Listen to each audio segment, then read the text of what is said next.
I'm continuing my series of MASH retro reviews with Season 1, Episode 21, Sticky Wicket, and surprisingly, there's nothing British about this episode.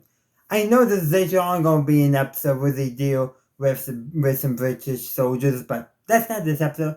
Instead, this episode, well, there's a couple things going on, but the heart of it is Hawkeye has a patient that is struggling to recover, Private Thompson.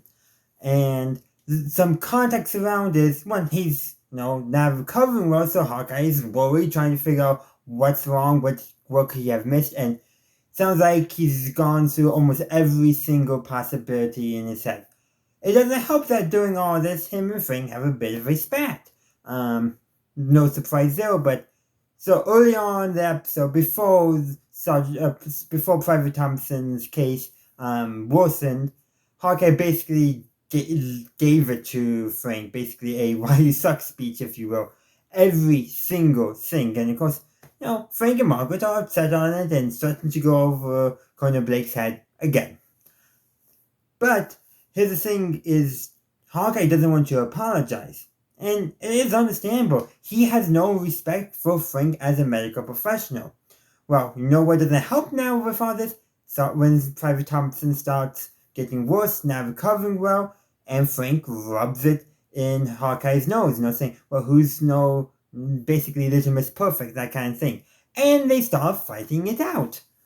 Yeah, there's a bit of influence, I think, from the movie, though, but much better motivation, I think, is going on here, because, I just feel like it's just better motivated, not, still some goading in the way, though it's actually Hawkeye who's goaded into the fight by Frank rather than the other way around, as it is depicted in the movie. But here it makes more sense on why it's going on. It's still basically professional disagreement becoming physical. Hawkeye standing up for his honor as a doctor, if you will.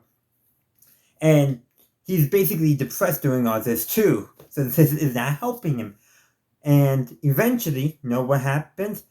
Hawkeye's, sitting in guest quarters that's being used as storage, I guess. He's trying to sleep some.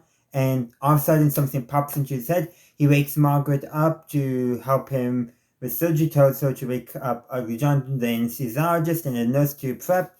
And they reopen Private Thompson and figure out what's going on. So I forget the exact term, but I think it had to do with Cohen, but basically a very obscure area that's hard to reach. And Frank, showing a little bit of humility, tells Hawkeye that anyone could have missed that. That's real for Frank, I think, to admit, but it's true. Or I don't know if it's true. An actual doctor or medical professional can weigh on that. But I think it is true in the fact that Frank at this stage, he's not crazy yet. Well, he's a little bit crazy, but he is still a semi-competent physician. I don't think Frank is a surgeon. But yeah, he's probably right that anyone could have missed it. Because, took Hawkeye what? I feel like probably 2 days, given the pacing and all that. 2 nights at least, for him to think of maybe that is what's causing it. So it's not something that you would have thought of at the top of your head, like, the smaller intestine, like Margaret suggested. And there's a few other small things like, yeah, those make sense, but, Hawkeye discounted them. And it's this obscure one. Now, I've never rewatched House MD with the main character, Dr. House. Is basically a Sherlock surrogate, but anyhow, yeah, he could have come in this episode and be like, it's sad, and Hawkeye would be like, impossible, that's so obscure. But sometimes the obscure might be just what it is, and apparently that's what it was in this case. But what I really like about this episode is it does show a contrast between Frank and Hawkeye's doctors.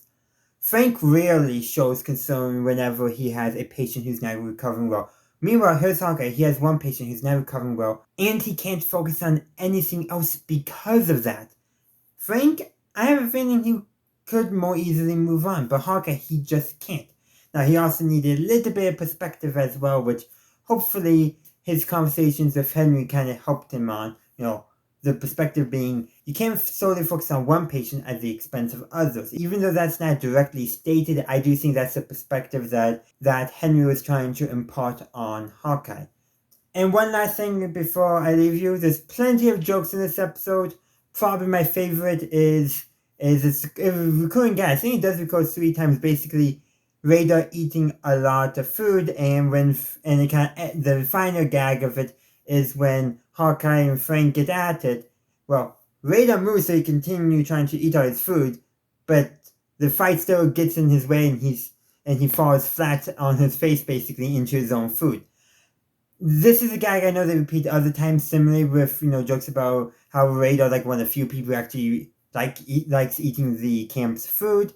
But I do like how they did in this episode, particularly because they build it up. Like you think the joke is just him eating a lot of the camp food that everyone else can barely stand, that he apparently likes, and it ends basically with him having it in his face because of the other plot line, the actual plot line. So I do think that is an interesting thing, and I really did like that. But that's all I got for you today. I would love to hear your thoughts on Sticky Wicket in the comment section down below.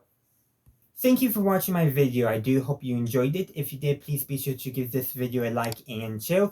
Also, consider subscribing to my channel to stay up to date on all my latest content. You can also stay up to date on my content by following me on social media. I have a link tree down in the description which has all my social media links on it. Additionally, if you would like to support the channel, you can become a channel member and get early access to all my videos. In the meantime, thank you for watching, and as always, have a good day, a good night, wherever you are. May the force be with you always.